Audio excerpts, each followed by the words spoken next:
Mark 2, verse 10, something very similar happened. Jesus met a very special case.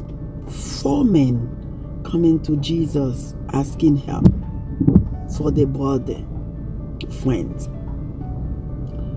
Jesus said, your sin is forgiven.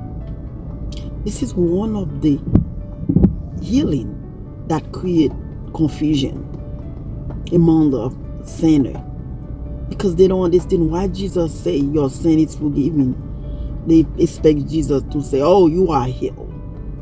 Jesus wanna give a permanent solutions. A lot of you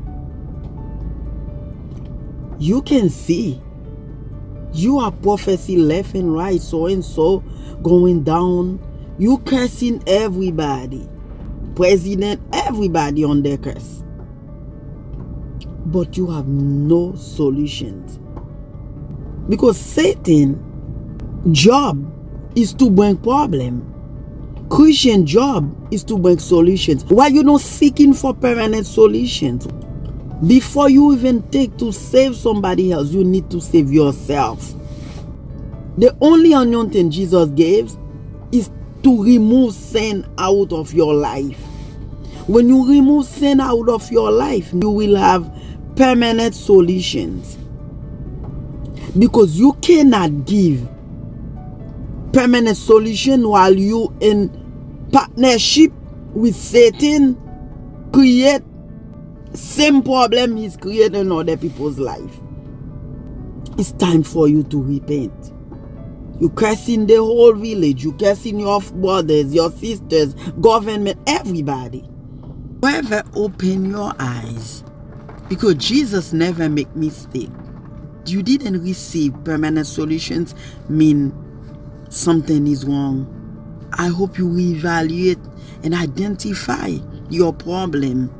And now Jesus can partnership with you, and you can have permanent solutions for brothers and sisters. Because right now, the world already judge. They don't need another judge. They need solutions. Diddy need solutions. Beyonce needs solutions.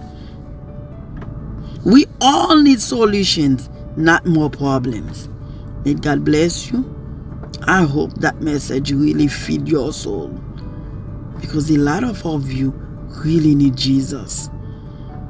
Because this prophecy left and right,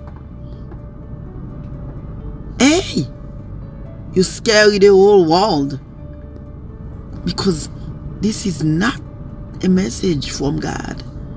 You in partnership with Satan, attacking everybody left and right. No, 4 friends bring their friends to Jesus for a permanent solution. Jesus understands they need permanent healing. Jesus deal with the root, but you only want to deal with the leaf, with the branches. We're not fighting flesh and blood. We're fighting against principalities. Enough is enough. May the Lord bless you, keep you, and rescue you. Save your soul. I know your body is saved. Your spirit probably saved, but your soul is not in peace.